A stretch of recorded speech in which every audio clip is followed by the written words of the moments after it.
Hello learners, welcome back to this power packed class on modal verbs. আজ আমরা শিখব can, could, shall, should, may, might, will, would, must have to ইত্যাদির ব্যবহার। এগুলিকে আমরা বলি modal verb বা modal auxiliary verb। এগুলি বাক্যের অর্থকে ব্যাপকভাবে পরিবর্তন করতে সাহায্য করে। যেমন I do আমি করি, কিন্তু I can do মানে আমি করতে পারি। I could do আমি করতে পারতাম। I might do আমি হয়তো করতে পারবো। I shall do আমি করব। I should do আমি আমার করা উচিত। এবার চলুন মোডাল ভার্বের বিস্তারিত আলোচনায়। তবে বিস্তারিত আলোচনা যাওয়ার আগে মোডাল ভার্বের কিছু রুলস বলে রাখি। নাম্বার 1, মোডাল ভার্বের পরে ভার্বের বেস ফর্ম অর্থাৎ V1 বসে। যেমন I can do it আমি এটা করতে পারি। এখানে মোডাল ভার্ব হচ্ছে ক্যান এবং এর পরে বসা ডু হলো ভার্বের বেস ফর্ম। এখানে ডিড, ডান, ডুইং, ডাজ ইত্যাদি বসবে না। নাম্বার 2, মোডাল ভার্বের পরে টু ইনফিনিটিভ বসে না। যেমন হি মে টু কাম সে হয়তো আসতে পারে। সেন্টেন্সটি ভুল। মে এই মোডাল ভার্বের পরে টু বসবে না। সঠিক ইংরেজি হলো হি মে কাম সে আসতে পারে। মোডাল ভার্ব ব্যবহার করলে সেন্টেন্সের সাবজেক্টটি যদি থার্ড পারসন সিঙ্গুলার নাম্বার হয় তা সত্ত্বেও ভার্বের সাথে বা মোডালটির সাথে এস বা ইয়েস হবে না। যেমন হি মে কাম এই সেন্টেন্সের সাবজেক্ট হচ্ছে হি, এটি থার্ড পারসন সিঙ্গুলার নাম্বার এবং সেন্টেন্সটি প্রেজেন্ট টেন্সে থাকা সত্ত্বেও এক্ষেত্রে কামের সঙ্গে এস হবে না, অর্থাৎ কামস হবে না। আবার মোডাল মেয়ের সাথেও কিন্তু এস মেজ হবে না, অর্থাৎ সঠিক বাক্যটি হবে হি মে কাম সে আসতে পারে। মোডাল ভার্বের সম্পূর্ণ লেসনটি আমরা 3টি ভিডিও বা ক্লাসে শেষ করব। আজকের প্রথম ক্লাসে আমরা জানব ক্যান, কুড আর মে মাইট সম্পর্কে। তো চলুন শুরু করা যাক আজকের ভিডিও। ক্যান ক্যান ব্যবহার করা হয় কোনো কিছু করতে পারার ক্ষমতা, সামর্থ্য বা দক্ষতা প্রকাশ করতে। যেমন আই ক্যান সুইম আমি সাঁতার কাটতে পারি। ই ক্যান স্পিক ইংলিশ ফ্লুয়েন্টলি সে অনর্গল ইংরেজি বলতে পারে। এই সেন্টেন্স দুটিতে ক্যান প্রকাশ করেছে এবিলিটি, অর্থাৎ এখানে সাঁতার কাটার সামর্থ্য বা ক্ষমতা প্রকাশ করতে, এবং দ্বিতীয় বাক্যে ই ক্যান স্পিক ইংলিশ ফ্লুয়েন্টলি এই বাক্যে ক্যান প্রকাশ করেছে তার ইংরেজিতে কথা বলার দক্ষতা প্রকাশ করতে। নেগেটিভ সেন্টেন্সের ক্ষেত্রে ক্যান নট বা কান্ট ব্যবহার করা হয়। যেমন আই কান্ট ডান্স মানে আমি নাচতে পারি না। হি ক্যান নট ড্রাইভ এ কার সে গাড়ি চালাতে পারে না। আবার কোশ্চেন করতে শুধুমাত্র মোডাল ভার্ব ক্যানকে সবার আগে বসাতে হবে। বলতে হবে ক্যান ইউ হেল্প মি তুমি কি আমাকে সাহায্য করতে পারো। Can she cook Italian food সে কি ইটালিয়ান খাবার রান্না করতে পারে। কোশ্চেন ফর্মে পারমিশন বা পোলাইট পারমিশন নেওয়া যেতে পারে। যেমন can I take your pen আমি কি তোমার পেনটা নিতে পারি। Can I use your mobile আমি কি তোমার মোবাইলটা ব্যবহার করতে পারি।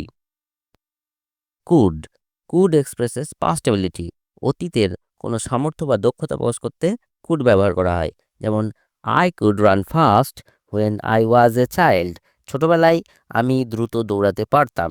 কুড এখানে ছোটবেলা বা অতীতকালের দৌড়ানোর দক্ষতা প্রকাশ করেছে।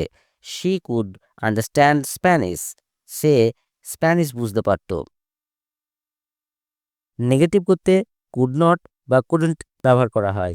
যেমন I couldn't find my book আমি আমার বইটা খুঁজে পাইনি।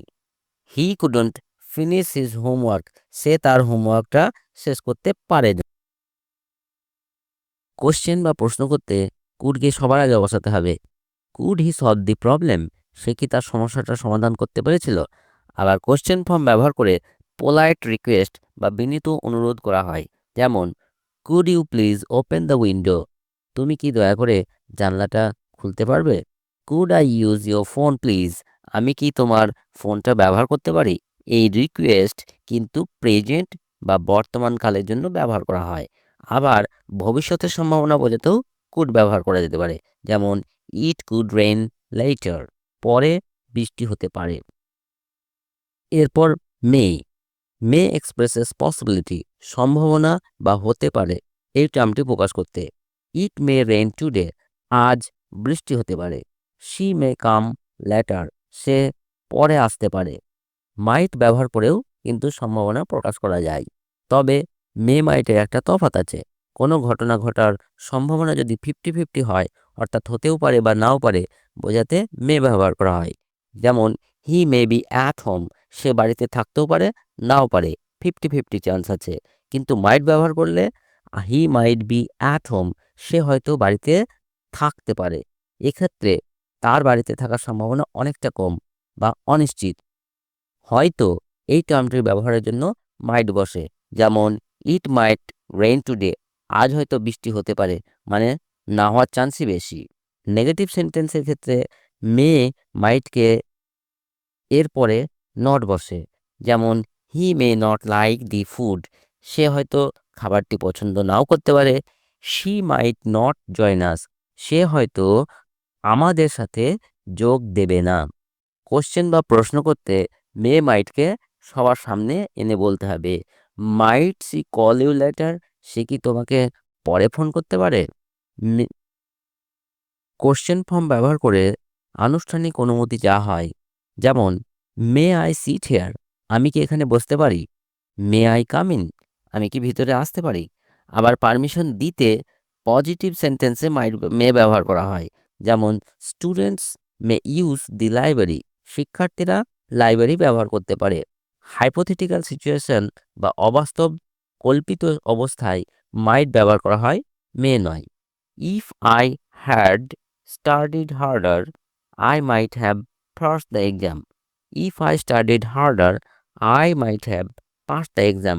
যদি আমি আরো বেশি পড়তাম, তাহলে আমি হয়তো পাশ করতাম, পরীক্ষায় পাশ করতাম। অর্থাৎ পাশ করিনি, না পড়ার কারণে।